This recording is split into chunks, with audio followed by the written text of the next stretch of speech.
Hello, back again for another vlog. I got back from my 12-hour shift like about an hour ago, and it went pretty well actually. My feet hurt like crazy, and I'm so tired that I'm like ready to just like go to bed because I have to wake up tomorrow at 9. But I mean, it went by relatively fast. Obviously, definitely not as fast as like a 6-hour shift, but I mean, it wasn't as bad as I thought it would be. I got my breaks as I was supposed to get, so that's nice. I got my 2 half-hour breaks. The only thing was like my very first break, I got really early at like 10:30, which is when the store opens. So the store opens and I'm already on my first break. So that was kind of odd. And then I had my second break at like 6:30. And by that point I just like ate everything in my lunchbox because I was hungry. And so yeah, that was probably my only like really like major complaint. Um the rest was like not really much I can do about. I made a couple of mistakes here and there, but that's expected for a new employee.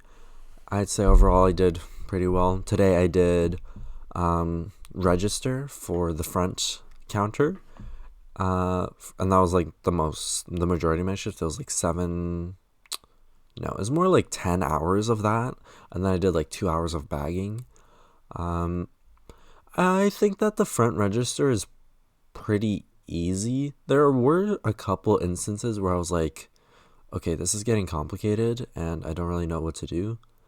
And I messed up like big time for one specific order. And I'll make sure I never do that again because now I know what to do. But yeah, like, I mean, it's not that bad, but I honestly think I prefer doing the outside order taking for the drive through rather than indoor order taking. Just because I'm more used to it, I guess. But it's also like,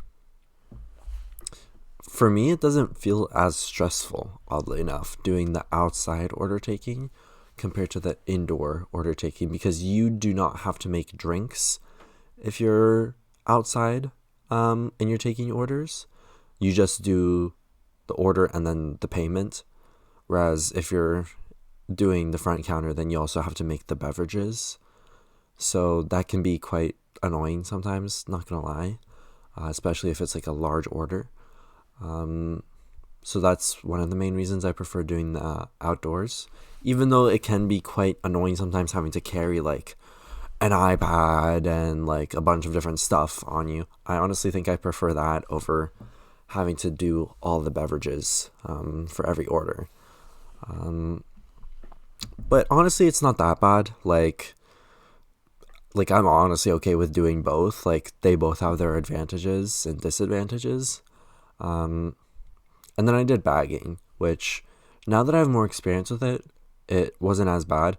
It can definitely get a bit stressful sometimes, but thankfully I did it later at the end of my shift when it starts to quiet down a bit. So it wasn't that bad. And I was like pretty like locked in, like I was really focused, and so I could do it pretty efficiently. I still made a couple mistakes, but that's expected. And so I'd say overall I managed. I did pretty well. By the end of my shift, my feet hurt so bad. Like I took my shoes off and like my toes were like red, and I was like, "Oh my gosh, I've never seen that before." But that's probably because I've just like been standing for like so long that it's like a lot of like just like blood flow circulating there. Um, and yeah, other than that, it was pretty good. Like I'm not mentally exhausted at all, which I thought I would be. Probably during my shift I was, but now that I'm back home, I'm not as mentally exhausted, so that's nice. And I'm gonna go to bed soon anyway, so I'll feel much better tomorrow. But yeah, that was basically my entire day. I was just at work all day, so there's not much else to report other than that. So I'm gonna go head to bed and get back to work tomorrow because I have to wake up at 9 a.m. So, or not even, I have to wake up earlier than that. Who am I saying? What am I kidding? Anyways, I'm gonna go to bed now. Bye bye.